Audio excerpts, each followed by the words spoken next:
everyone, welcome to my channel Acing Exams. I am Bhumika Sharma and I am gonna teach you the stuffs over this channel. So as we all know that term 2 examinations are on the corner. So we are gonna start with the syllabus of class 10th for term 2 examination, and we are starting with SST with chapter number 3 of economics, money and credit. तो ये chapter है हमारा money and credit. ठीक है, तो ये मैं आपको चैप्टर 2 पार्ट्स में प्रोवाइड करूंगी. ठीक है, फर्स्ट पार्ट में हम क्या प्रोवाइड करेंगे, सिर्फ मनी के बारे में. मनी क्या होता है, क्या इसके फेजेस होता है, ये सब आप आगे पढ़ाऊंगी मैं आपको. ठीक है, तो मनी क्या होता है सबको पता है. क्या होता है, medium of exchange. Very good. ठीक है, और नेक्स्ट पार्ट में हम पढ़ेंगे क्रेडिट. क्रेडिट क्या होता है, इसके टर्म्स क्या होते हैं, डिफरेंट टाइप्स ऑफ क्रेडिट क्या होता है, ये हम नेक्स्ट वीडियो में पढ़ेंगे. ठीक है, फिलहाल हम शुरू करते हैं. So let's get into the video. So let's get started. Okay, so here we are talking about money as a medium of exchange. तो यू जस्ट टेल मी, आप मनी से क्या समझते हो. Like what is money? Money is nothing but a medium of exchange of goods and services. आपको जो भी सामान चाहिए, जो भी goods चाहिए, you just get them in exchange of your money. और जो भी services, what are the services now? Obviously like आपको मसाज चाहिए, ठीक है, आपको लेबर चाहिए, वो अपनी सर्विसेज आपको देंगे, आप उनको मनी पे करेंगे. तो money is nothing but a medium of exchange of goods and services. ठीक है, तो here as it is written, money is called a medium of exchange because it acts as an intermediary in exchange process of different goods and services. Okay, so यही चीज़ें होती हैं. like we all know, हम सबको पता है कि money होता क्या है. it is a medium of exchange जिससे हम कोई भी सामान या कोई भी सर्विस ले सकते हैं. ठीक है, अब नाउ ये जो मीडियम ऑफ एक्सचेंज है, इसके फेजेस रहे होंगे. ऑब्वियसली बात है, ancient, medieval and modern. Like अभी तो पेपर नोट्स और कॉइन से हम मीडियम ऑफ एक्सचेंज कर लेते हैं, लेकिन एशियन टाइम में ऐसा होता था नहीं. वहाँ तो उस टाइम तो पेपर नोट्स बने ही नहीं थे. मिडीवल में ऐसा होता था, कुछ और होता था. तो वो चीज़ हम पढ़ते हैं यहाँ पे. सो पहले आता है ancient phase before the introduction of coins. अब you are all familiar with barter system. barter system सबको पता है क्या होता है. ठीक है, हम गुड्स के बदले में ही गुड्स लेते थे. लाइक पर्सन ए को और पर्सन बी है. ठीक है, पर्सन ए को पर्सन बी से गेहूं चाहिए और पर्सन बी को पर्सन ए से चावल चाहिए. तो वो चावल और गेहूं के बदले में अपना मीडियम ऑफ एक्सचेंज कर लेंगे. ठीक है, इसमें मनी का कोई रोल नहीं था क्योंकि उस टाइम हमारे कॉइन्स और मनी इंट्रोड्यूस ही नहीं हुए थे. तो this was known as barter system. Now there was something like limitations. हर एक चीज़ की लिमिटेशंस होती है. ठीक है, तो वो क्या थी बार्टर सिस्टम की, कि coincidence of wants, coincidence of demands होता था. क्यों, कि मुझे तो गेहूँ चाहिए पर आपके पास गेहूँ नहीं है अवेलेबल, आपके पास कुछ और है, पर जो मेरे पास है वो आपको नहीं चाहिए. तो बहुत मुश्किल हो जाता था ढूंढना कि जो मेरे पास है वो ही सामने वाले को चाहिए और जो मेरे को चाहिए वही सामने वाले के पास मुझे मिल जाए. तो ये जो दिक्कतें आती थी ये बार्टर सिस्टम में बहुत आती थी. ऑब्वियसली बात है, ये तो हम लॉजिकली भी सोच सकते हैं कि इतना इजी नहीं होता है बार्टर सिस्टम करना. ठीक है, फिर आया मिडिवल फेज. बार्टर सिस्टम गया. अब जो एम्परर्स वगैरह थे वो क्या थे, उन्होंने अपने खुद के कॉइन्स ड्राफ्ट करने शुरू करे. ठीक है, तो मतलब उस टाइम मिडिवल में क्या चलता था, गोल्ड कॉइन्स चलते थे, सिल्वर कॉइन्स चलते थे, कॉपर कॉइन्स चलते थे. तो मीडियम ऑफ एक्सचेंज का मिडिवल फेज था ये.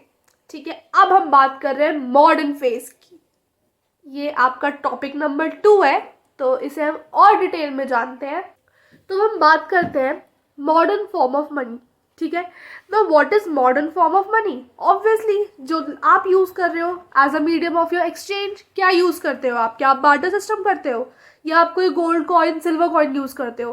नहीं, आप पेपर नोट्स और कॉइन्स, जो आपके कॉइन्स हैं उनको यूज़ करते हो. राइट, तो वो जो हमारे सारे पेपर नोट्स होते हैं, जो हमारी एक करेंसी है, इंडिया की करेंसी क्या है, रुपया, ऐसी बाकी कंट्रीज़ की करेंसी है.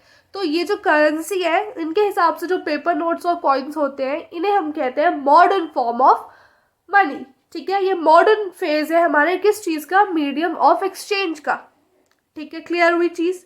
ठीक है, तो जो हमारा मॉडर्न फॉर्म ऑफ मनी है वो दो टाइप्स में हमने डिवाइड कर रखा है। एक हो गया हमारा करेंसी, जो मैंने अभी आपको एक्सप्लेन किया, और next is deposits with bank. तो जो लोग होते हैं ना, वो सब कुछ अपने पास कैश में नहीं रख सकते। ठीक है, जो उनके पास अपना पूरा मनी होती है, उनका जो बैलेंस होता है वो पूरा कैश में, अपना पेपर नोट्स में नहीं रखते अपने पास। तो वो उसका कुछ प्रोपोर्शन क्या करते हैं, बैंक के पास डिपॉजिट कर देते हैं।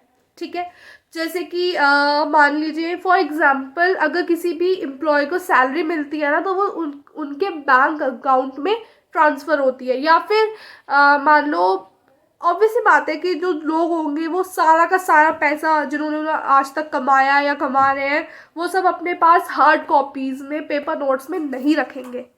वो सब कहाँ रखेंगे, वो डिपॉजिट कर देंगे बैंक में। ठीक है, अब इसका फ़ायदा ना बैंक को भी होता है, लोगों को भी होता है। तो ये थोड़ा सा डिटेल में कि बैंक का क्या सिस्टम है, ये जो लोन एक्टिविटीज़ होती हैं बैंक की, ये हम पढ़ते हैं इसके आगे। सो अब हम बात कर रहे हैं लोन एक्टिविटीज़ ऑफ बैंक्स के बारे में। तो ये जो बैंक्स हैं, ये अपनी इनकम कहाँ से जनरेट करते हैं, इनका मेन सोर्स ऑफ इनकम क्या होता है, सिर्फ ये लोगों को पैसा रख के अपने पास उस पर इंटरेस्ट प्रोवाइड करके, तो इनके तो इनकम नहीं बन पा रही। ऑब्वियसली बात है, अगर मैं बैंक हूँ, आप मेरे पास आके पैसे जमा कर रहे हो आपने, और मैं उस पर इंटरेस्ट भी प्रोवाइड कर रही हूँ, मतलब आप अगर आप 200 रुपये दे रहे हो, तो मैं कुछ साल बाद उसका आपको 400 रुपये दे रही हूँ। तो मैं कहाँ से ला रही हूँ वो 400 रुपये, वो एक्स्ट्रा 200 रुपये कहाँ से ला रही हूँ, इस बारे में हम समझते हैं। अब ध्यान से समझिएगा, होता क्या है कि मान लो एक ए इंसान है, ठीक है, उसने क्या करा, उसने कुछ पैसे जमा करे बैंक में।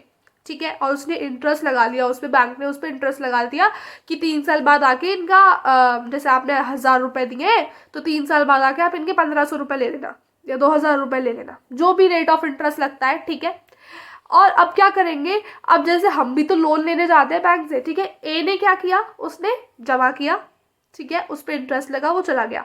बी आया कि मुझे इतने पैसे दे दो तुम लोन पे, बैंक से बोला उसने।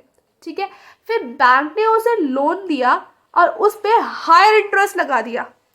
ठीक है, जैसे उसने 1000 रुपये मांगे, तो अगर तुमको उसने 6% इंटरेस्ट लगाया था, तो उसको 9% इंटरेस्ट लगा दिया कि तुम्हें बोला कि 1000 का तुम्हें 1500 मिलेगा, और उसको बोल दिया कि 1000 का तुम्हें देना पड़ेगा 2500। सपोज एक एग्जाम्पल ले रहे हैं हम। ठीक है, अब उसने जमा किया, और तो जो डिफरेंस होता है ना इस चीज़ में, इंटरेस्ट में, फ्रॉम बोरोअर और फ्रॉम जिसने बैंक से बोरो किया है और बैंक ने जिससे बोरो किया है। ठीक है, यानी कि जो डिफरेंस होता है डिपॉजिटर और बोरोअर के इंटरेस्ट के बीच में, वो बैंक का बन जाता है main source of income. Clear हुआ? कोई भी दिक्कत हो आपको मेरे समझाने में, कोई भी टॉपिक अनक्लियर हो, कोई भी वर्ड अनक्लियर हो, कोई भी टर्म में दिक्कत हो, please comment down. I will be replying to all your queries before time. Okay, तो जो बैंक है ना, ये various types of loan provide करता है लोगों को, कैसे हाउस लोन हो गया, पर्सनल लोन हो गया, स्टूडेंट लोन हो गया। ठीक है, और ये जो अलग अलग टाइप के लोन्स होते हैं ना, इन पे अलग अलग टाइप के ही इंटरेस्ट लगते हैं, सब पे सेम इंटरेस्ट नहीं लगता है। ठीक है, क्लियर हुई चीज़? क्या क्या पढ़ा हमने अभी तक? हमने डिफरेंट फेज ऑफ मनी पढ़ लिया। ठीक है, मनी हमारा मीडियम ऑफ एक्सचेंज है। ठीक है, ये पढ़ लिया, इसके 3 फेजेस पढ़ लिए। ठीक है, क्या क्या होते हैं, ancient, medieval and modern. Modern मैंने इससे पहले वाले टॉपिक में पढ़ाया डिटेल में, क्या होता है, समझ आया? ठीक है, मॉडर्न में हमारा कुछ अमाउंट जो होता है वो बैंक के पास डिपॉजिट होता है, उसका क्या होता है, ये मैंने अभी अभी आपको यहाँ सामने पढ़ा दिया। क्लियर हुआ अच्छे से? चलो, मनी में हमें इतना ही पढ़ना है। अब नेक्स्ट पार्ट आप देखिएगा, उसमें हम क्रेडिट पढ़ेंगे। ठीक है, आज आपका क्या काम है, ये पूरी वीडियो देखो, और जिसको भी नोट्स चाहिए, ठीक है, detailed well written notes, please comment down. अगर आप लोग डिमांड करोगे, I will provide the notes. ठीक है, और ये पूरी पढ़िए। मैं इस चैप्टर के एंड में आपको इसके इंपॉर्टेंट क्वेश्चन आंसर्स भी प्रोवाइड करवाऊंगी, वीडियो में हम डिस्कस करेंगे। ठीक है, तो कल मैं इसका नेक्स्ट पार्ट पढ़ाऊंगी। इतने आप ये फर्स्ट पार्ट पढ़िए, अच्छे से समझिए और अपनी क्वेरीज के साथ रेडी रहिए। Okay, bye.